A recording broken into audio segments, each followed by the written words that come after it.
On she goes. I could play that one forever. Folks, how you doing? Welcome on board. It's the Monday Guitar Show. We're doing the thing that we do on Mondays, which is hang out and chat about the guitar and forget for the umpteenth time how to fade out a backing track. Don't know why, I always seem to forget how to do the fade out as we go, but never mind, it's all good. Welcome on board. If you're new here, hi. We do this every Monday. We hang out, we chat about the guitar. Our objective is to make you, dear viewer, a slightly better guitar player when you leave us than you were when you arrived. I haven't stated the mission in a while, so I thought I'd state our mission for today because it's our mission for every day. I want to thank you for joining us. If you are one of our returning streamers who's been with us since day one, when we started doing this all the way back in, I think, 2021, which is crazy. Hey, it's great to have you. We're entering into another year soon. We're going to be streaming in 2026. We have no plans to wind this down. This is so much fun. We love doing this for you guys. It is always entertaining. If you're new here, welcome. It's great to have you. Today, we're discussing something that a lot of folks overlook when it comes to soloing, specifically when it comes to improvising. Now, this has been inspired by assessing some of my own soloing and stuff that hits and stuff that doesn't, and also paying attention to what happens when I go and see guitar players, and what really does it about great guitar players. And when I see guitar players who are maybe, you know, not at that point in their journey, what is it that doesn't do it, if that makes sense? And I think we've hit upon something. We've hit upon a thing. And I'm going to talk to you guys about that thing today. Guesses are welcome, but it's probably going to behoove you to wait and see, because I think you'll probably know what I'm talking about once we get to it. Anyway, listen. We're going to say some hellos, but before we do, a little bit of housekeeping. Today's stream is, of course, brought to you, as usual, by our friends at Lick Library. Go to licklibrary.com for all of your guitar lesson needs, and guitarinteractivemagazine.com, where you can go and find all the latest in reviews, news, interviews, all that stuff. Anything that's not a lesson, you'll find it here. Guitar Interactive. Anything that is the lesson, you'll find it here. Lick Library. Getting good at that whole pointing at things that don't exist in my room. Just pointing out, by the way, I am not surrounded by life-size cutouts of the words Lick Library and Guitar Interactive Magazine. I'm having to do this in reverse on stream, but here we are. Here we are. So listen, let's say some hellos and then we'll get into it. Sacred Godslayer is the first one here. Lovely to see you. Marcine is here. Great to see you too. We haven't talked about guitars. Right, we haven't talked about guitars. We always talk about guitars here. I want to know what guitar you're playing. Today, I'm playing this guy. This is my oldest friend. This is a PRS Custom 22. This is the guitar in this room that I have had the second longest. The second longest. The oldest guitar I've got in this room is, of course, the venerable Ibanez RG, the practice monument, I think you could call this. This is the guitar that I whip out every once in a while to show people what 10 years of practice looks like. This guitar was brand new.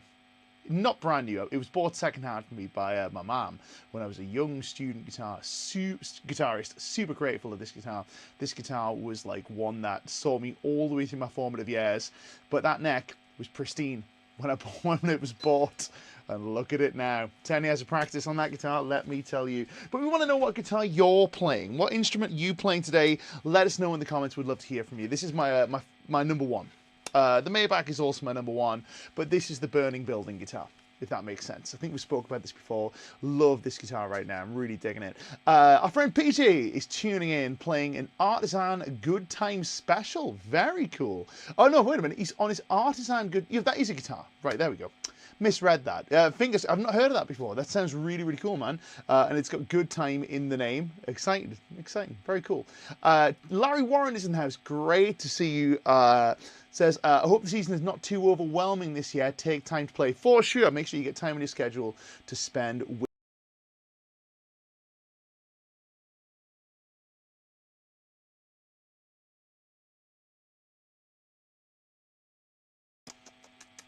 Magic Mouse. Don't wipe your finger on the Magic Mouse. Don't even touch the friggin' thing, because what it'll do is it'll boot you out the studio by going backwards into a previous Chrome tab. Nice work, StreamYard. Nice work, Magic Mouse. Response Audio is here. It's great to see you. We are all mourning the loss of Steve Cropper. Yeah, unbelievable, man. it's something when the greats leave us, you know, but it's an opportunity to go back and listen to their music and really explore kind of what they gave us over the years. And man, geez, Steve Cropper, holy shit, like so much good stuff. Maybe Steve Cropper style file for a future stream. Hey, maybe. It's not a bad idea, actually. We haven't done any style file streams in a while. Helmet strap, again, with the great observations there. Steve Luth, or Steve Lout, is in the house. Neck and Neck 12 is here. Who else do we have? Steve Luth is playing as Ibanez, a little bit of that. Mike Seedorf is in the house. Great to have you playing a 1989 Ibanez RG 550. What are the chances? There you go. This one is, I believe, this is a 90. 1990. There it is. So it's not an 89, this one's a 90. So your guitar is slightly older than mine, but it's a good era for RGs, right? There's something about that old, dry wood. It's just kind of special. Love a bit of that. Our friend Frank is tuning in. Great to see you. Foghorn is just here. Block 18's here. Playing his Baum Wingman. Love a bit of Baum. Big into that. Kathmandu 1982 is in the house playing Les Paul Traditional. Dreams is tuning in. No guitar, recovering from small surgery. Well, I wish you well, mate. I hope you recover very quickly. Hopefully it is something small, and hopefully you'll get back to playing very, very soon. Love a bit of that. Mike Seedorf with a very kind comment. Love a bit of that. Thank you very much, man. That's really good of you. Swedish Guitar Dude's here. Swede Guitar Dude, rather, is here. Lovely to see you. Marcine's playing his PRS. Snap. Love a bit of that. Lots of well wishes for our friends, friend Dreams, our friend Paul. Vil is tuning in. A Response Audio. Work got in the way of being here for the live session, so the replay is in his queue. Well, I think you're going to enjoy today as well. My friend Rob's tuning in. If you haven't already, go check out Rob's band, Mad Morning, doing big things. We love Rob's band. We love a bit of Rob. Peter Montague is in the house. He's too busy with his Masters in Education assignments. Wow, man, that's impressive. Impressive stuff. Love a bit of that. Geiger Jan, or Geiger Jan, I'm assuming Jan. Great to have you. He's playing his modded PRS SEC E24. Look at this. Got one of them too. Fantastic guitar. This is PRS SEC E24 standard. Really cool guitar. I mean, like, the sort of guitar that makes you wonder why expensive guitars exist, because that guitar is less than £500 and it's wonderful. Love a bit of that. It is not a roasted maple neck, referring to the Ibanez. It is a very worn out maple neck is what it is. Anyway, my friend Ant is in the house. Wants to see the Strat. Okay, I'll show you the Strat, mate. This is the Strat. Where are you? This is the Strat in question. We're talking about this Mech Strat. I just can't love this guitar. It's fine, but there you go. This is the Strat. It's okay. Not a bad guitar. Not a bad guitar, but not a great guitar. And unfortunately, for the Strat, I'm lucky enough to have many great guitars. I might play the Strat later. Who else do we have? It's the same colour that's referring to the RGs. Love a bit of that. We've got a PRS Tremonti SE. Love a bit of that. We've got a 1983 Steve Lukather model. Man, you guys got some lovely guitars. My goodness, my goodness. Anyway, I could perv on your guitars all day. Theoretically, I'm just kind of sort of imagining what your guitars all look like, right? It's makes me happy. I do like guitars. I'm always thinking about the guitar, right? So, anyway, we're gonna a bit of love for the Strat. It's a great color. It is a cool color. It is a cool color. It's just not that great a guitar. It's okay. It's fine. But everyone needs a Strat. Anyway, so let's get into the meat of the stream. The stream today is about the thing. Excuse me. I feel like I'm going to sneeze. The thing that folks forget or overlook when they're improvising, specifically when they're improvising. But this is also true when you're just playing, just like flat out playing. I think it is potentially the most overlooked aspect of guitar, but it is also the most fundamental aspect of music. And for this, what I'm going to do is I'm going to perform a small demonstration for you. And I want to see which one of these you can recognize the most readily. First things first, I'm going to play you a tune. I'm just going to play you the notes. The song might go something like this. I'm going to play. It's in the key of C. I'll play.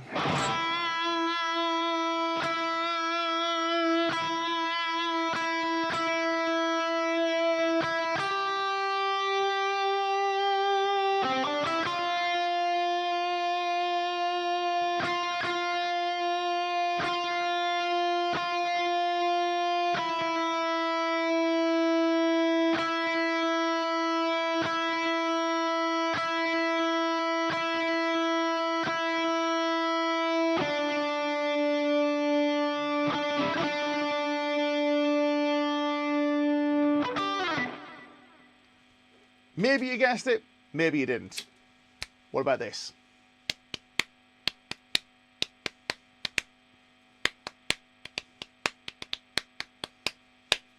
Jingle bells. Of course, of course, of course, of course. So the thing we're talking about today is rhythm. It is specifically your rhythm when you're improvising. Peter Montague with Jingle Bells, Helmet Strap also with Jingle Bells. Yes, you probably could recognize it from the notes, especially when we establish the key. But the point with this is it is much more recognizable from its rhythm alone with no notes than it is from its notes sans rhythm. Now this is an interesting observation because it tells us how fundamental rhythm is to music and our perception of it. But it's also something that is grotesquely overlooked when it comes to improvising. Now, tell me if this is something you've experienced. You've been playing what you feel are all the right notes, all the right things, you know, you're playing away, you're having a good time, and for whatever reason, it's just not hitting, man. It's like you're trying your best, it's just not it, right? Things just aren't clicking the way you would hope they were. This can often manifest in what we might think of as like random lickitis, where we start playing random licks and they don't seem to have that much of a coherent flow to them. Let me demonstrate, or let me at least try and demonstrate what this might look and sound like. So I'm going to throw that same backing track on from before. That backing track is in D minor. It's a lot of fun. It is available on the Lick Library website. So if you want to go get hold of this backing track, it's available for all of your Lick Library members. I believe the backing tracks are also available for non-members. So if you want to go and just check out the site and have a look and play over some backing tracks, you know where to go. So let's have a little play. What I'm going to do is I'm going to play some random notes, some random licks, and I'm not going to pay a great deal of attention whatsoever to the rhythm. So I might play something like this.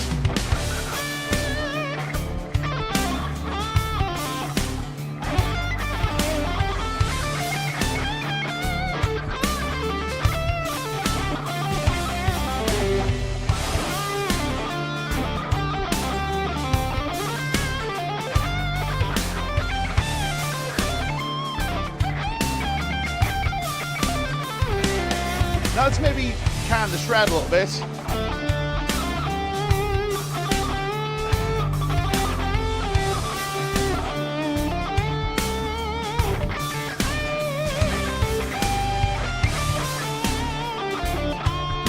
You get the gist, I'm sure.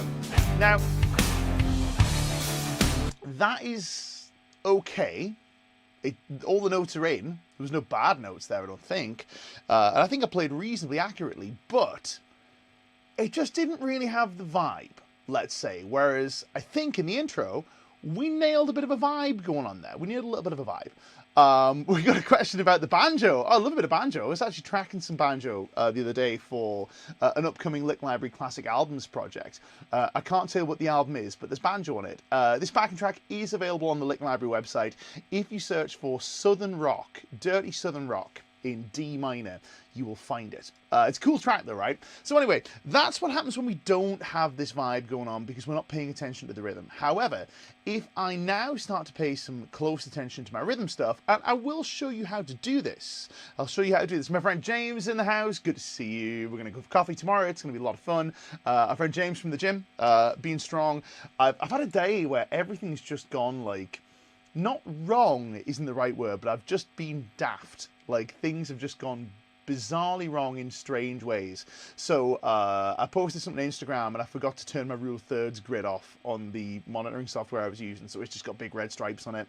I turned up at the gym with a perfect like hour and 45 window to train, and I forgot my gym bag. Like brilliant.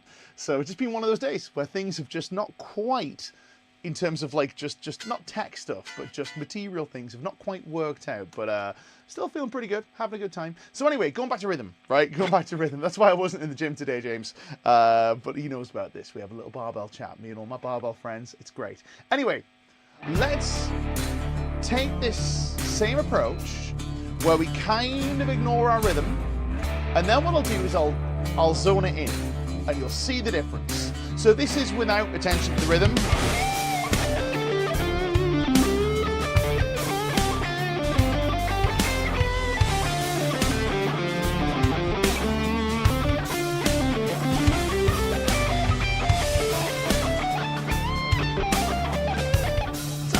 right. Notes are fine, but it kind of sounds amateur hour. Let's zone in the rhythm. So let's find a pulse. So the pulse is here. We also have this 8th triplet pulse, that works. This pulse 2. I'm going to align all my playing to one of these pulses.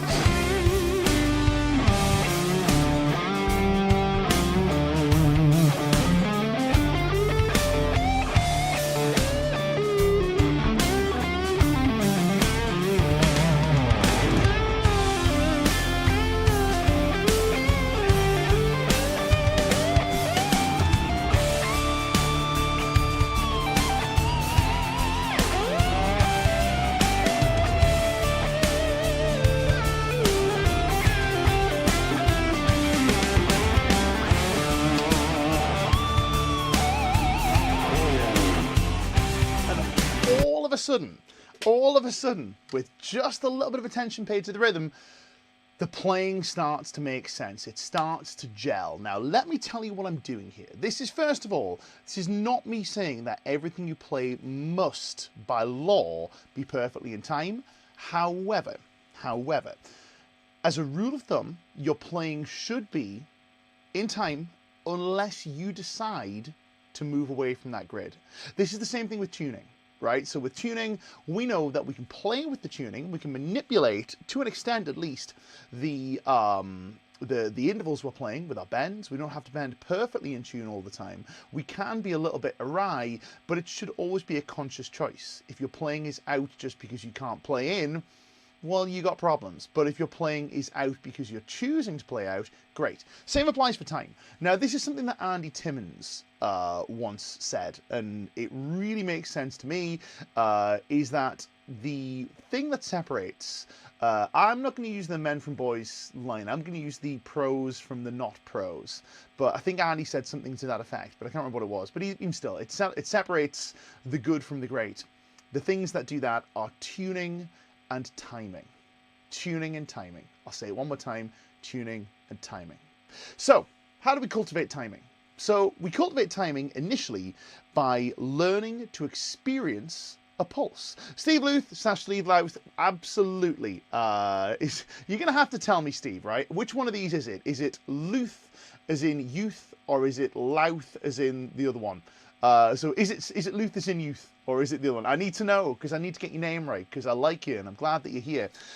He says, if you don't have rhythm, it doesn't have musicality. You are absolutely correct, right? Great observation, 100%. So we've picked a slightly challenging track for this. So we're actually going to move away from this track and start to experience rhythm on an entirely different track, because this track is a shuffle, and the shuffle is maybe going to give us some difficulty. So we're going to go to a straight sounding backing track, and for this I'm going to go to, I think, the first backing track I've created for Lake Library and for GI Plus, as it was at the time, which is our fat rock backing track in D minor. This is a Rival Sons inspired backing track, and I love Rival Sons. It's Louth as in south, that's the word I was looking for. Steve, thanks for correcting me, man. I will never make that mistake again. Steve Louth. There you go. Fabulous, and it's great to have you. Thanks for your observations. Anyway, here's our track. So, with a sound that doesn't have loads of delay on it, maybe I'll go to this tone.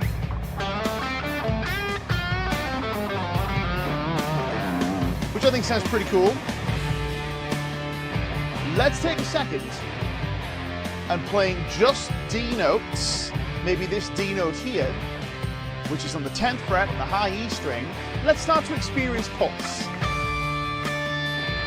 And we're just going to play this note with nothing else on it, trying to align our notes to the quarter note pulse of the music. Pulse, pulse. Once we've found our pulse, we can start to decorate the note. We can start to ornament it with vibrato, with a bit of touch. We can change pickups, we can do all that good stuff.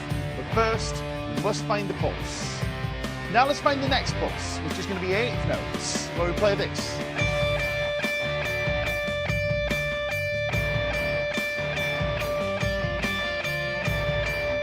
So we're finding our pulse here. This is feeling good.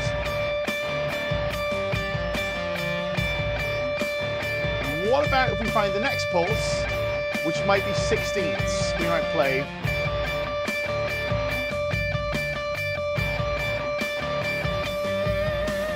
Let's now set us up the task of improvising with these.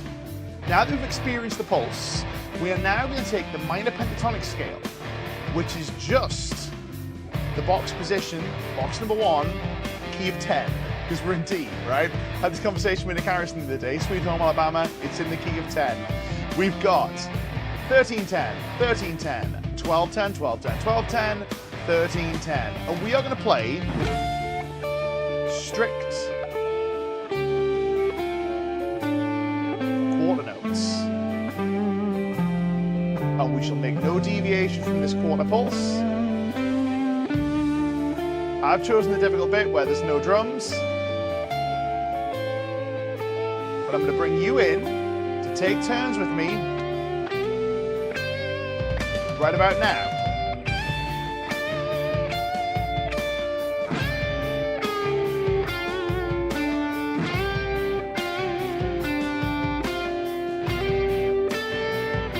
Your turn, straight quarter notes. That's all we need. Just really strict quarters and nothing but quarters. I'm going to take it back over and I'll play this.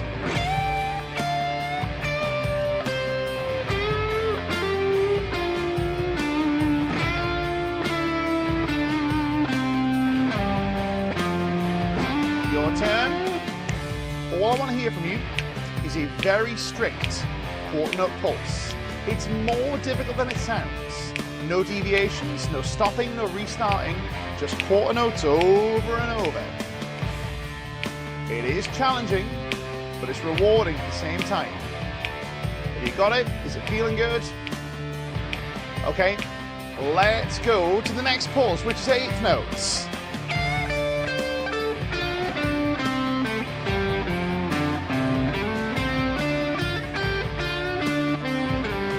If you do this right, you should be able to tap your foot or even speak the pulse aloud.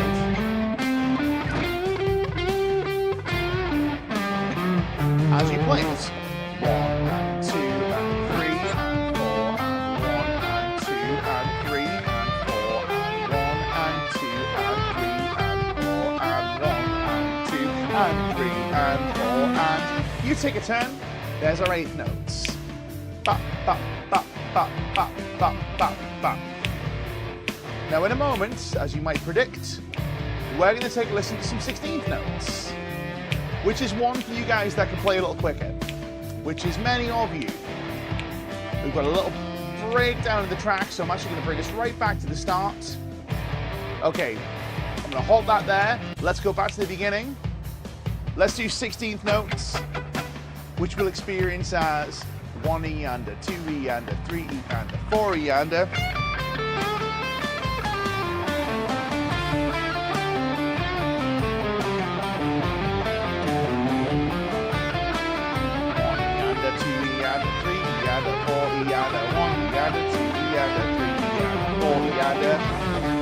And so on. This one's a little more difficult.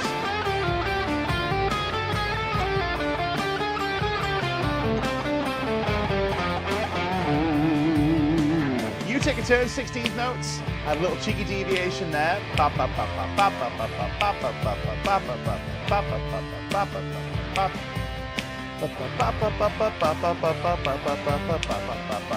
I'm sure that is enough for you to experience what's going on here. So, now we've had a bit of time to play on these grids, and we've had a bit of time to figure out what the grid sounds like and what it feels like, more importantly, when we play. Let's get a little deeper into how this affects us as players. We've got some comments in the tone. Thank you so much, man. I appreciate it. I'm actually experimenting with a different set of IRs right now. It's the same brand, but I've just chosen the brightest IRs that they make, and I've dialed the treble down on my amps a little bit, which is quite interesting. But this particular tone, this tone is the most misunderstood amp in my little collection. This guy, Victory Sheriff 44, which is an amp that a lot of people just didn't get, but it sounds kind of fun. I really like it. It's a really cool, like, a very specific plexi sound, let's just say. And it's not the roaring modded plexi tone, but it's also not that bright, like, kind of edge of the pick. It's like the Deputy, it's not like that. It's a very cool tone, though. Thank you, man, I appreciate it. So anyway, now that we've experienced these subdivisions, we can now start to take ownership of the grid that our playing belongs on. There are other ones of these as well that we can pay attention to, but the grid that we live on is super important, because what happens is oftentimes guitar players will either play with no grid at all, so we'll just play any old nonsense like we played in the first little example.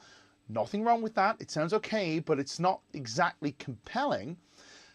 Whereas if we start to play with just a single grid, yes, it can sound cool, but it can also tire quite quickly. So if we imagine for a second that we often reach for scales when it's time to create interest in our playing, let's say. We'll do this thing where maybe we'll play the pentatonic scale over and over again, and we very quickly tire of it.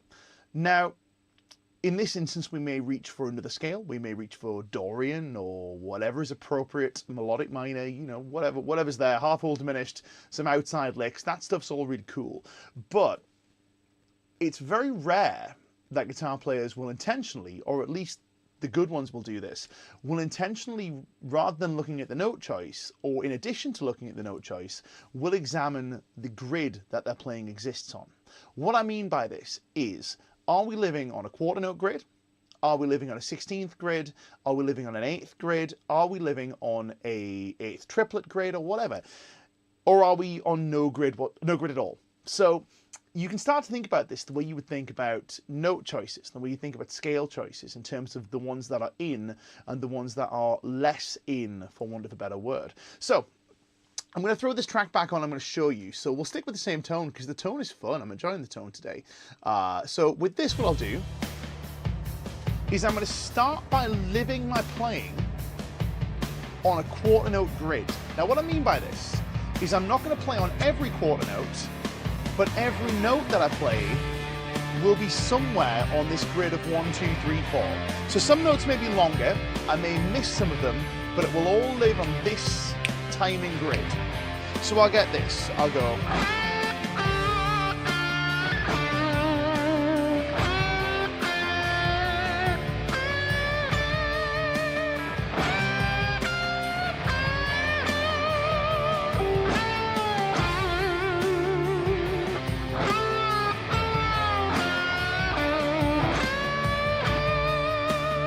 So I'm not playing every quarter, I'm not playing every single one like we did in our practice. I'm being selective, but every note belongs on this pulse. Now what I'll do is I'll play on an 8th grid.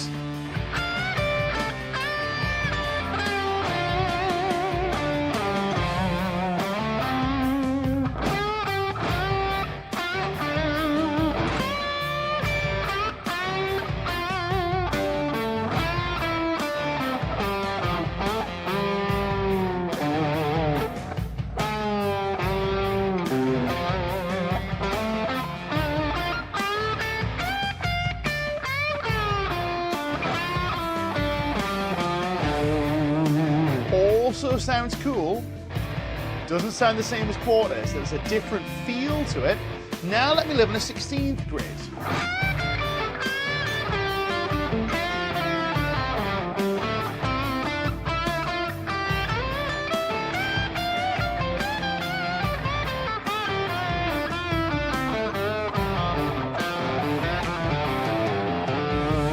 Now obviously the 16th will allow me to play more notes because I've got all these spaces where I could conceivably put a note.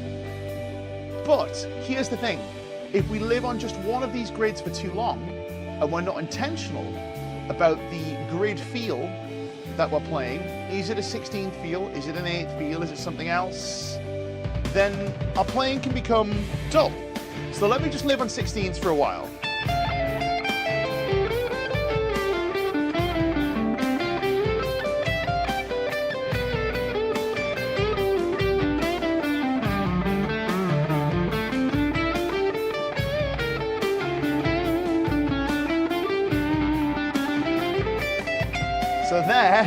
deviated from the grid just on instinct.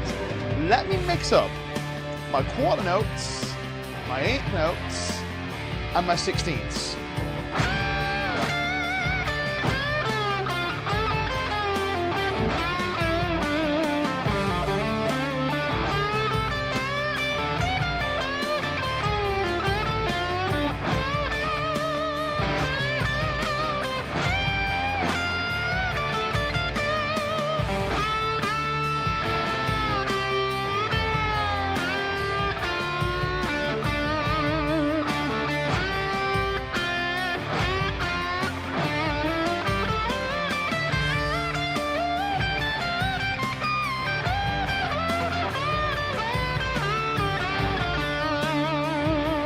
And even though the playing itself is fairly meandering, I'm manipulating the grid, and I'm manipulating my grid choices, i.e.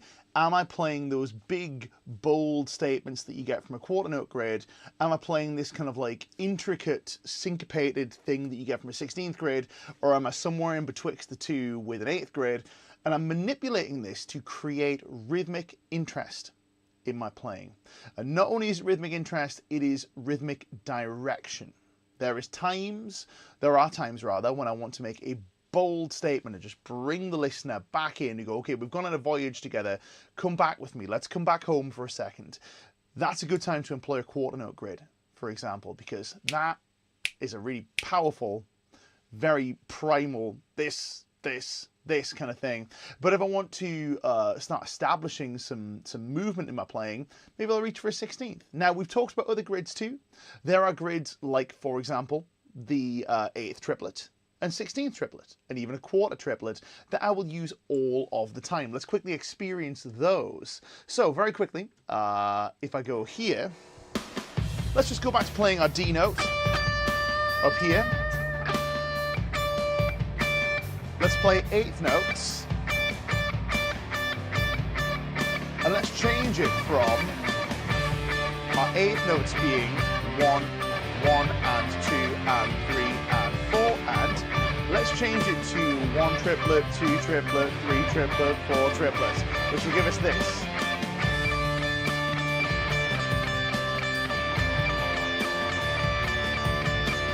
This is a triplet grid. Notice how this has this kind of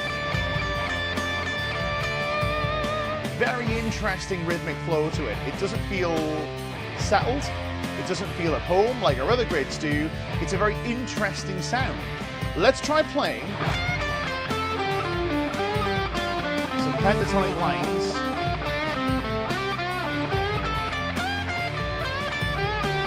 using this grid.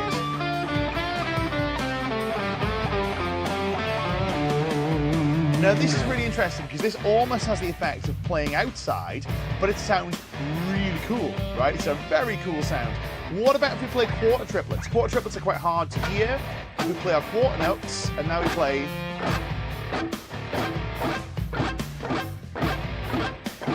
This takes a bit of dialing. It's quite hard to do in isolation, but like quarter triplets.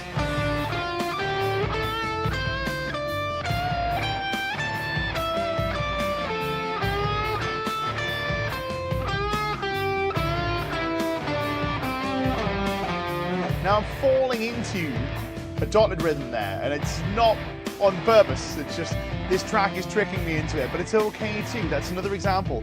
What if I now play, for example, instead of an 8th triplet, a 16th triplet grid? 16th triplet is this.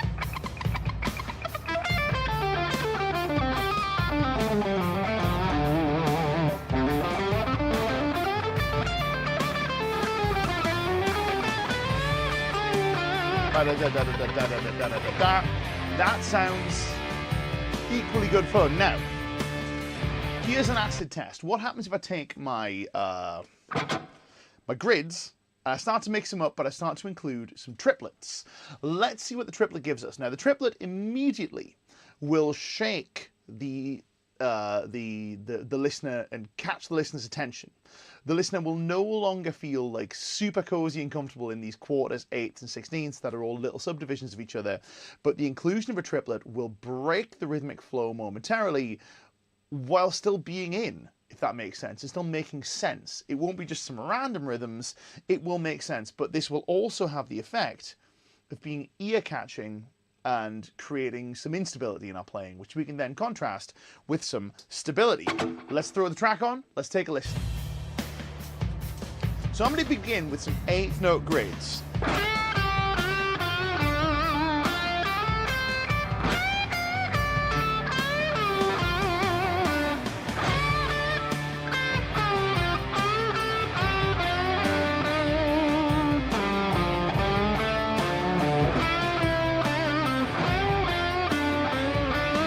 Let's start to contrast this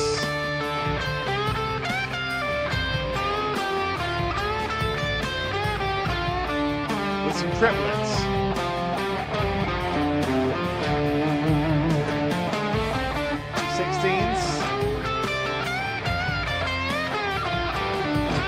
Triplets.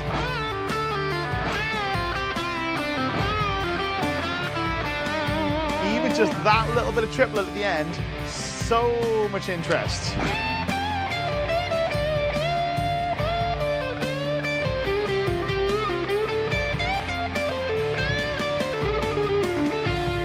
That's a little 16 triplet lick.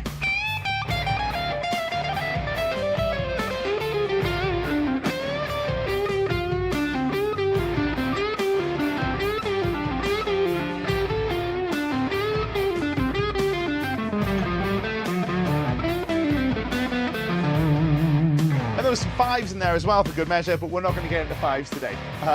Some things start to get a little awry. So the point with this, folks, is with this stuff, we are being cognizant of the rhythmic flow of our playing.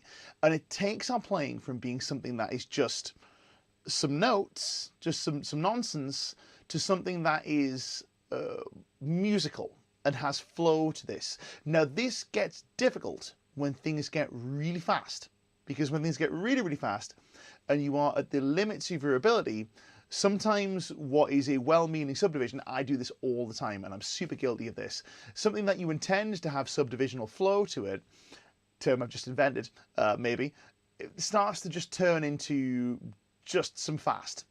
And that can be okay. Not everything has to be in time all of the time. And sometimes just some fast can be really good fun. Ask Malmsteen, right? Oftentimes, that's just how it goes, man. There'll just be some kook, and the rest of the time there'll be some nice rhythmic stuff. Even the fast stuff has a big rhythmic flow to it, but not all of it. Now, let me give you an example of what happens when I'm going to turn the gain back up for this, what happens when we just employ some fast, in addition to the stuff that we've already got.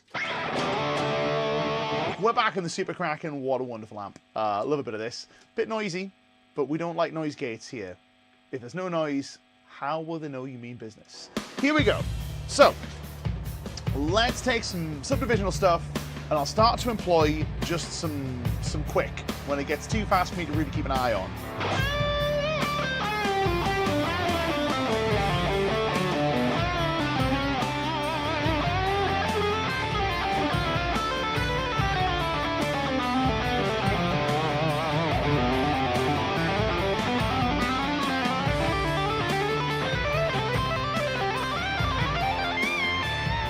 There was just some fast. Oop, that was some wrong notes. What key are we in? D. Only the key I've been playing for the last 40 minutes.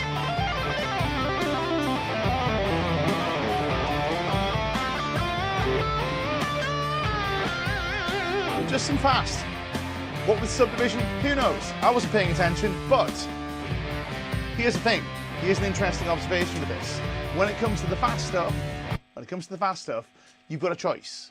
You either have the choice of just letting it be fast and letting it just be a flow of notes, or you have the choice of letting it be something that is of a strict subdivision, and each has a different impact on the listener. Let me show you the bewildering effect of playing just some random flows of notes and then sticking the landing. If you stick the landing, it all starts to make sense. And then I will show you the energizing and exciting effect of playing stuff with a strong rhythmic flow. So if you want to spin heads, abandon the rhythm. If you want to get people going, yeah, strong rhythm. interesting stuff. This applies to quick stuff as well as slow stuff. It's not just a phrasing thing, it's a fast stuff thing too. So here we go. Let's go with some head spinning. Strict subdivisions isn't that rush. Very well done. Very well done. I like that. Okay, let's do some stuff with just some quick.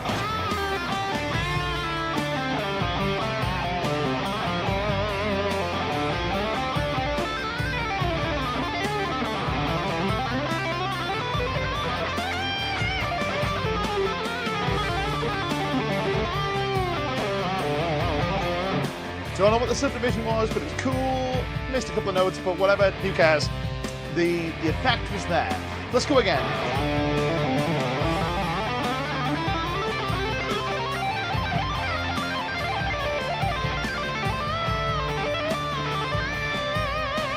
Just some daft stuff. It sounds cool. Now, let's be a little stricter with it, and let's find a strict pulse.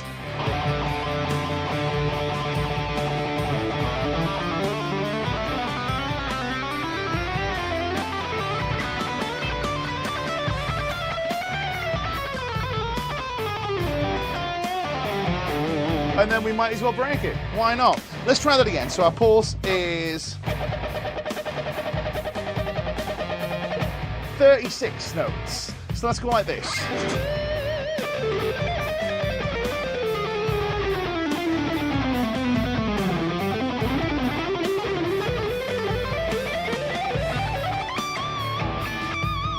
Missed the ending, but you get the drill. That's what happens when we play 30-second triplets in this context, which is very fast, but something we can keep an eye on. So let's play a rhythmic figure with that 30-second triplets,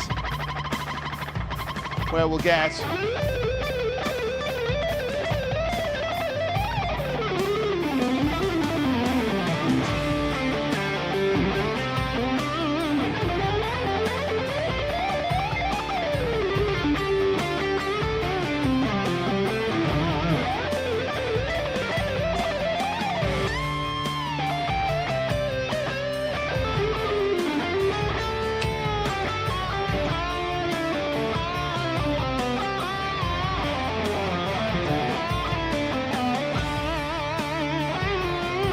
lots of fun. Now, you can hear the difference between the stuff that is just like, what a blur of notes, and the stuff that is like this very intentional, like John Petrucci-esque, fast. You might think about this as the difference between a fast drum roll and one of these mad Larnell Lewis drum solos where you can't keep pace of anything. They both have a musical effect, and the question is, which one do you want? Do you want to spin heads, or do you want to use it as a way to generate this furnace of energy? Both are cool, right? Both are cool.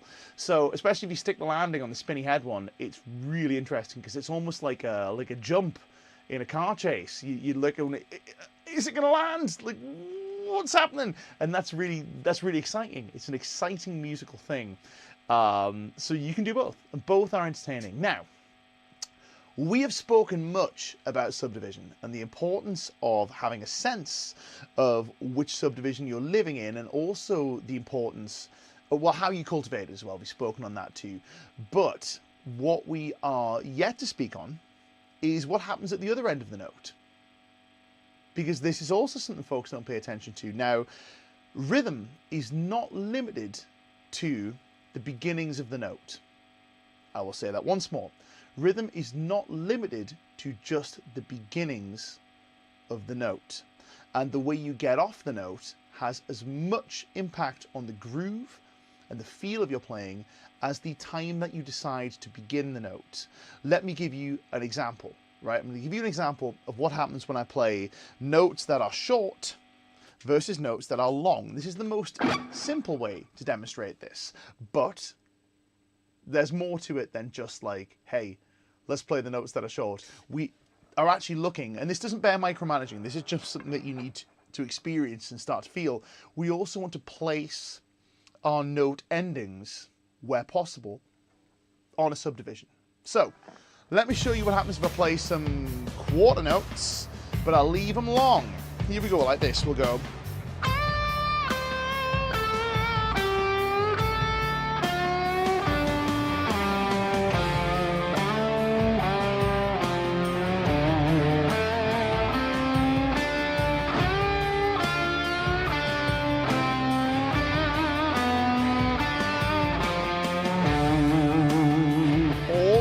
but it gets a little dull after a while. Let's leave them short.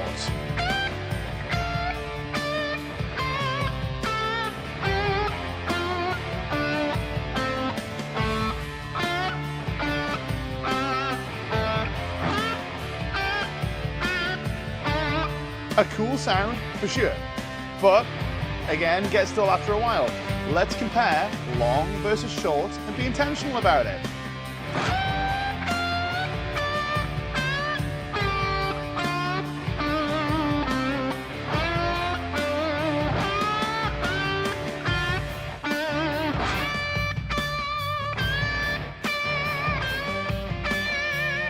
Lots of fun, even just on one note, playing long, short, long, short, long, short can sound really cool.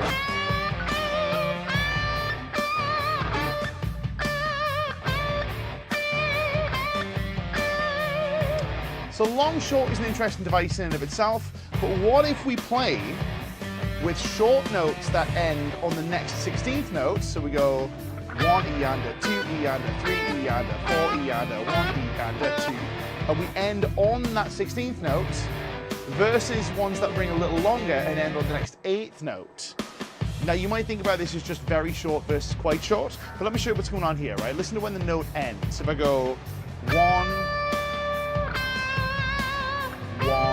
2, 3, 4, 1 and 2 and 3 and 4 and 1 and 2 and 3 and 4 and 1 and 2 and 3 and 4 and what about 16ths? If I go like this, 1 E and a 2 E and a 3 E and a 4 E and a 1 E and a 2 E and a 3 E and a 4 E and a here, because I'm choosing to end my note in the 16th note grid,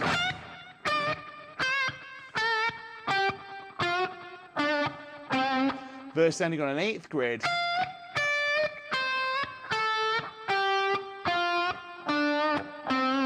I can create groove.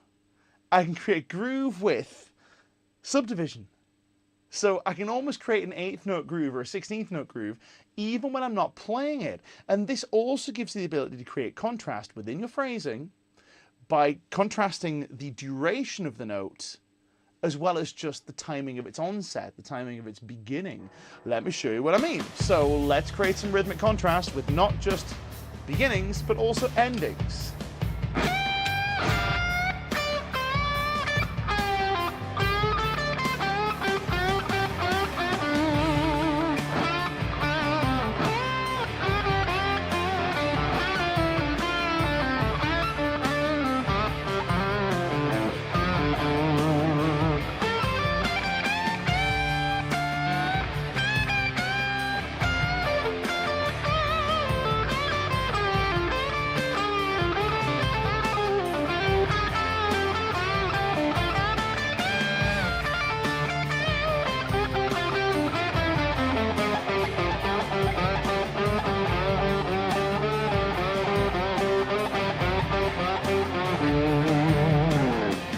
So much fun, so much fun. Now, that in and of itself is, admittedly, we're leaning very heavily on the classic rock thing today. In my head, when I think about this rhythm stuff and this subdivision, it all goes back to Kossoff, in my opinion. And I'm quite rude about Paul Kossoff sometimes, but I am a huge fan because you can't be a guitar player and not be a Kossoff fan. But I'm quite rude about him because Kossoff's parts, on the face of it, are the least interesting parts in any free song. But then you dig into the execution, you dig into this stuff, this rhythmic mastery, and it's just flawless, right? Just incredible. I had a lovely compliment as well from our friend Trucker 04858 saying, sounds like the Allman Brothers. High praise, because they've had some unbelievable guitar players over the years, and many of them. He's also asking, is this rock or heavy country? Yes. It's kind of both. In my mind, I was thinking about a rock thing, so I was thinking Rival Sons when I put this track together. But I mean, if you trace the lineage of rock music, there's a heavy dose of country in most rock music. Certainly most rock music that is American in flavor. There's a heavy dose of that. So you take country and make it heavy enough, it kind of becomes rock music anyway. So yeah, good fun. Kind of both.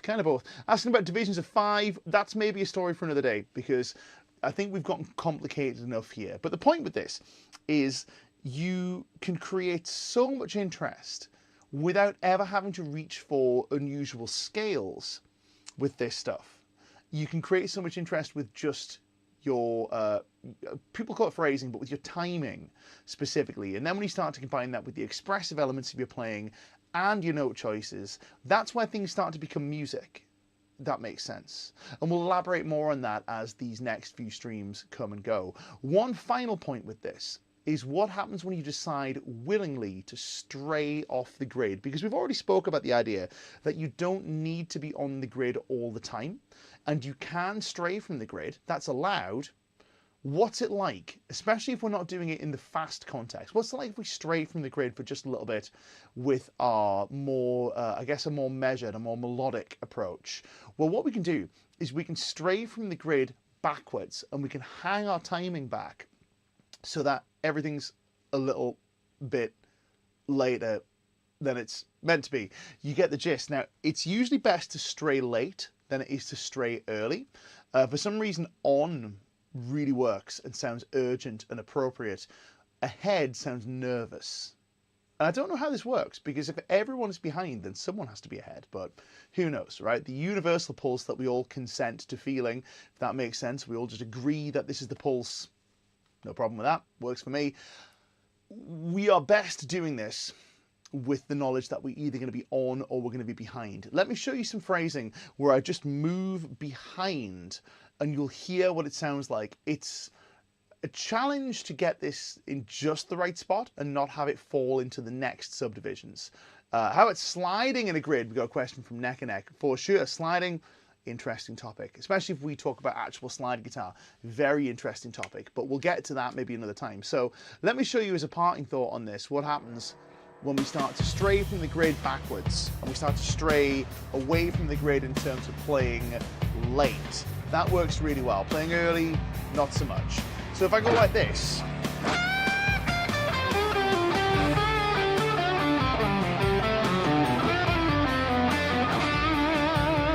catch that last note?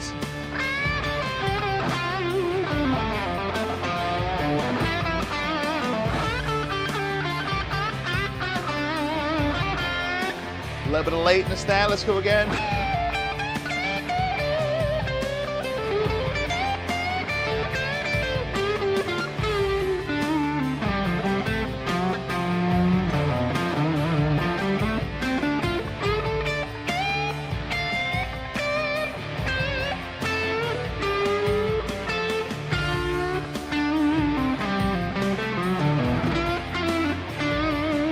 Now, I am kind of leaning quite hard on that. That's maybe just a little much, but you get the gist, right? Now, sometimes this can be really cool if you don't do it over the top.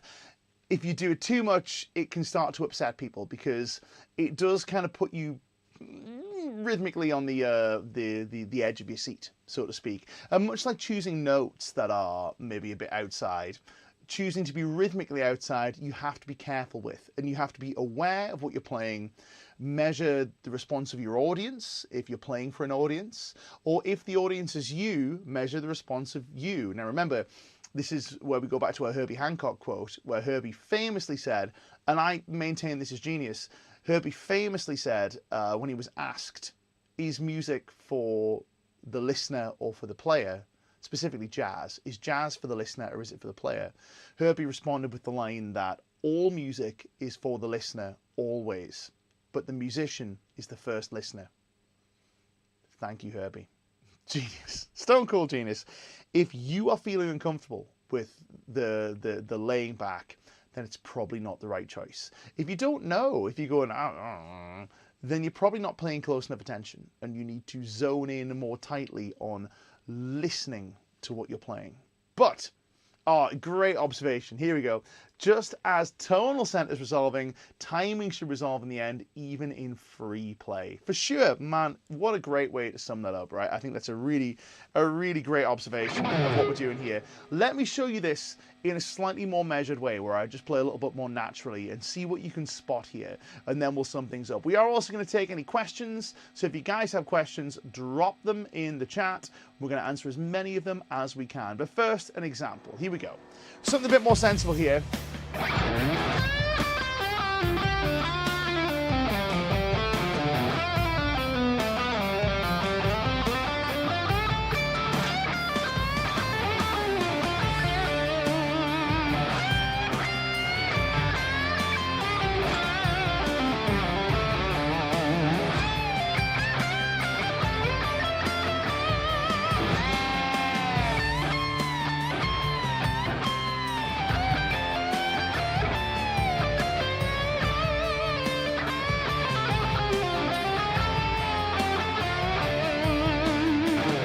So some really offensive blade stuff there, but you can see if you employ it in just the right way, it starts to make sense, hopefully. I'm sure you have questions. We've got a little bit of time to answer them, so let's get through a couple of them at least.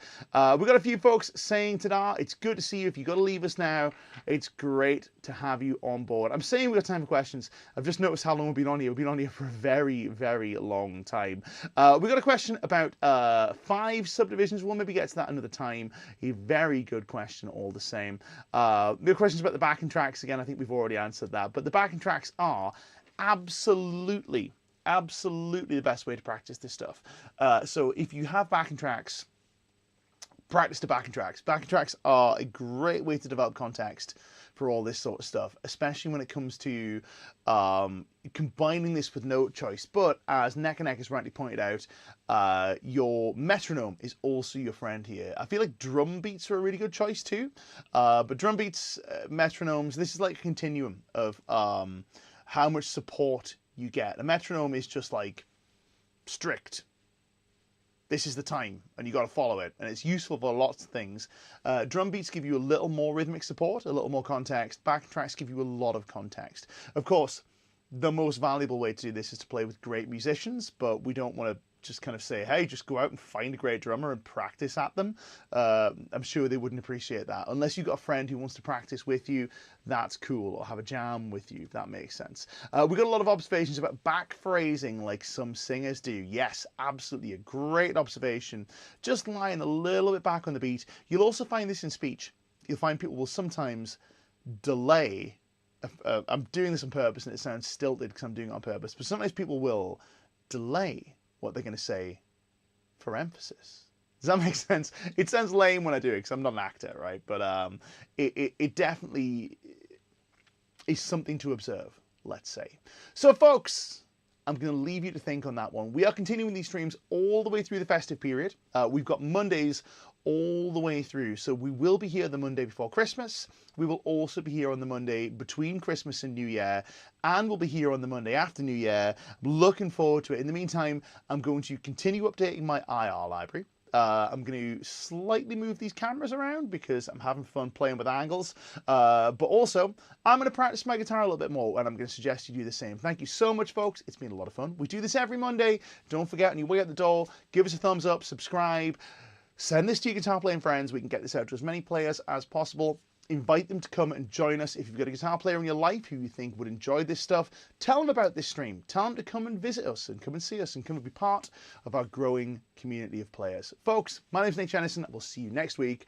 Have a good one. Let's play some more on this. You know what? Let's go back to the original backing track. The original backing track was really good fun. Also in D minor, but it was a ton of fun. And it has this triplet groove, which I really like. So I'm going to see you guys next week.